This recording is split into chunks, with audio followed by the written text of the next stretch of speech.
Alright, here we are.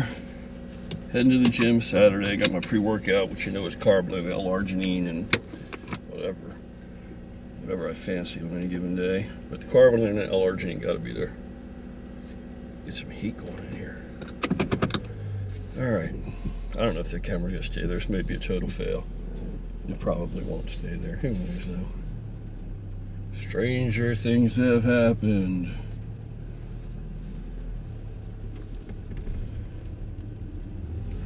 All right. So, keto diets.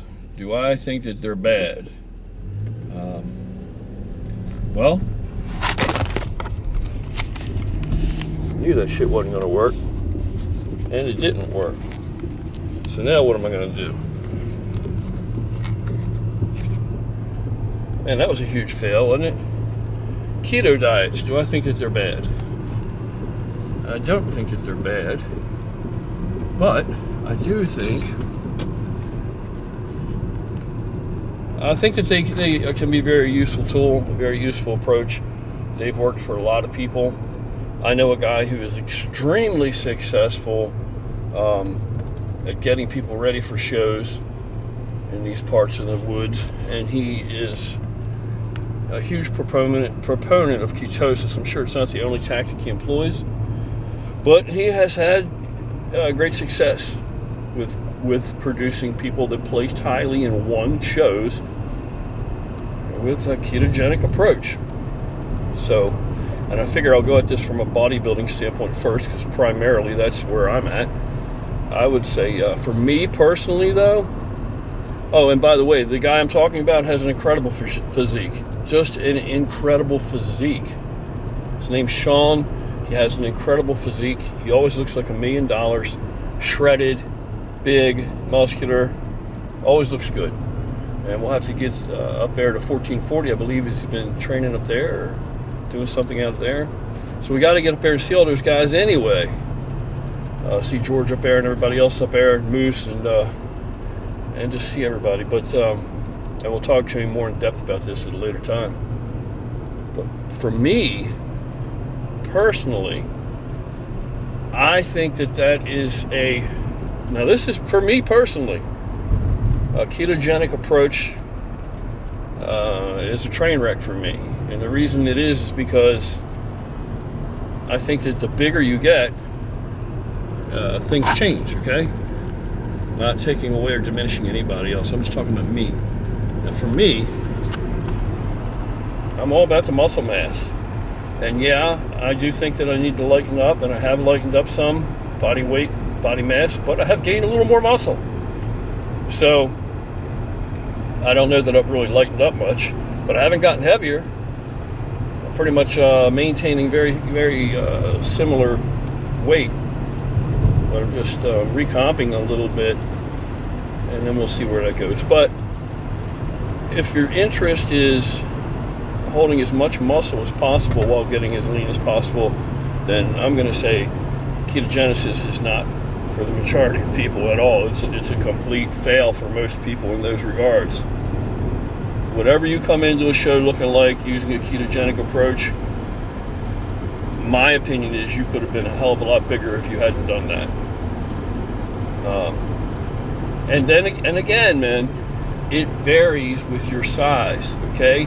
There are things that you can do when you're, are carrying less muscle in your frame. You still have a lot of muscle, less muscle in your frame than if you're a guy like, way up into the super heavy, way up over that. If you're a 270-pound guy, 250-some pound stage weight, you're not looking to do ketogenesis. In fact, Andrew, slowly we've gotten through to him that he needs to up his carbohydrate intake. His carbs are too low coming into this show. The other things he needs to do, I'm more of a thermogenesis guy when it comes to the reduction of body fat. I dig my hole with the other end. Okay, I don't do it with calories.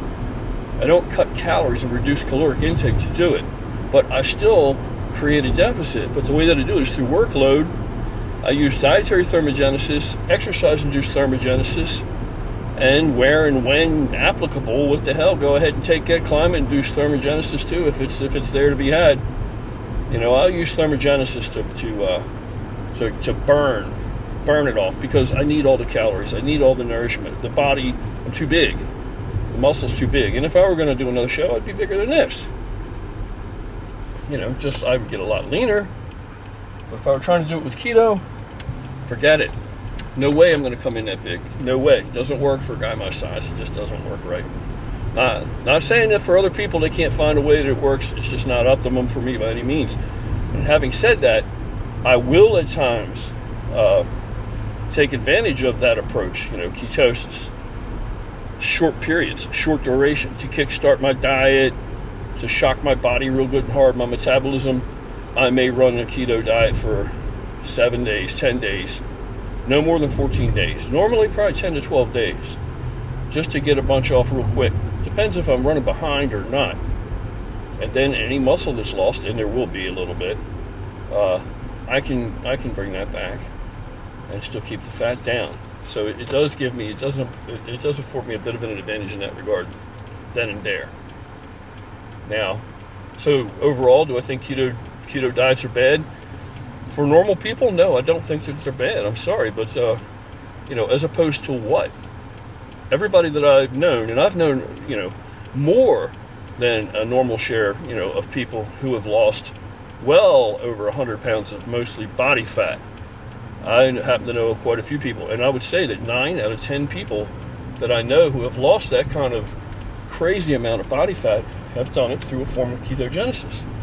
You know, even when they've gone with some kind of a program or whatever, when you take a look at it, it ends up being a ketogenic type of approach, and it works. So if you're somebody that's like over 300 pounds and you're obese, and it's having all kind of negative, you know, impact on your health, and you've tried a lot of things, and for whatever reason it just didn't work for you, and you go to ketogenesis and you're shedding that fat like water running off a duck's back, then is that a bad thing? No, it's not a bad thing.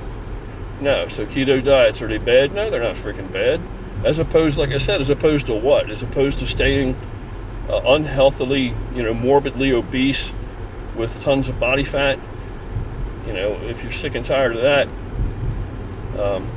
ketogenesis could be what you're looking for. And in times of desperation, somebody has a crash metabolism or something strange going on, I will try ketogenesis on people occasionally, very rarely, very, very rarely. Normally, my usual go-to is to burn the shit off, burn the fat off. Oh, I didn't mean to do that. Now I'm blowing a horn. Nobody in PA blows a horn, except for an ex-Marylander, of course, like me. I don't blow a horn. That was an accident. I shouldn't even be doing this.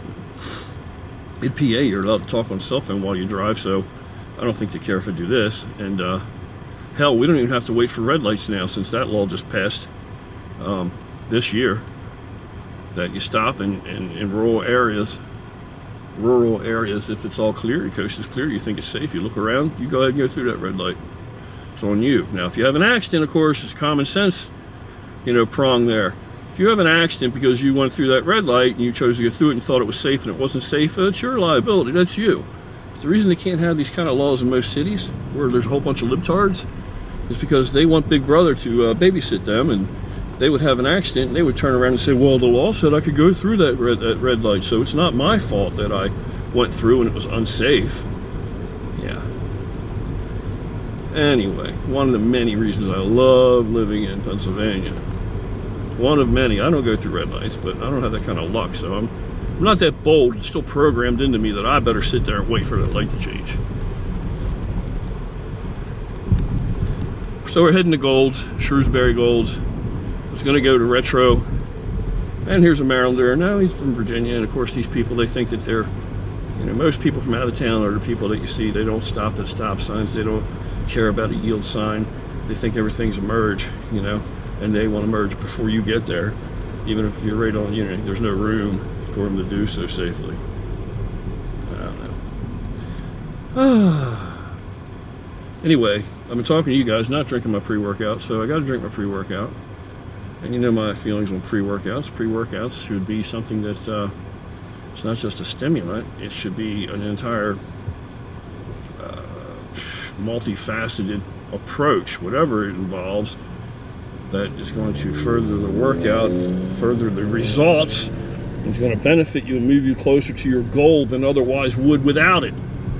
So yeah, you need some energy, go ahead. You like caffeine, even though it's vasoconstrictive, go ahead and use caffeine, okay? Big deal, go. It's a free world, do what you want to do. I don't care what you do, it's your body. But you know, even I like caffeine sometimes, and sometimes even pre-workout, because I'm just too damn tired because I work my ass off. But that's not all there is to it. That's not all there is to it. You know, when your pre-workout is just basically a stimulant, that's it. Come on, man. What are you trying to accomplish? You're just trying to accomplish, I don't know, get jacked up just to work out? To what end? What's your end game? What's the long game looking like? You know, are you playing checkers when you're supposed to play chess? Anyway, I can't even turn around. I gotta find a place to turn around. It says no parking here. I'll go back here and turn this bad boy around. I can't park in my usual area because it's like 10 a.m. and I'm just getting here. I'm usually here earlier on Saturday. I can't go to Retro this morning, which I was going to do because it's too far to go. Train with George and Dave, because tonight, of course, is the first episode of Saturday Night Swole Train. So I got to provide for that. There's things I got to do to be ready. Anyway, that's it. That's what I think. Keto diets are they bad? As opposed to what? A lot of things are bad, right? If you smoke 2 packs of cigarettes a day, is that bad? Yeah. If you smoke 1 pack of cigarettes a day, is that bad? Sure, it's bad, but as opposed to smoking 2 packs, it's progress. That's for damn sure, and it's going in the right direction. All right, that's it. Out of here. Gym's looking crowded. What the hell? It's never like this. Man, I can't even. I got to park out here in the wasteland. Oh no, I see a parking spot. All right, I'm out of here. It takes 2 hands for me to drive. I'm old. Catch you later. Have an awesome morning. Go to the gym. Work out. Take your Carbolin. You need that Carbolin and L-arginine. I don't care what anybody else tells you. Try it, and then you tell me how it works for you. Make sure you take enough of it, though. All right. Later.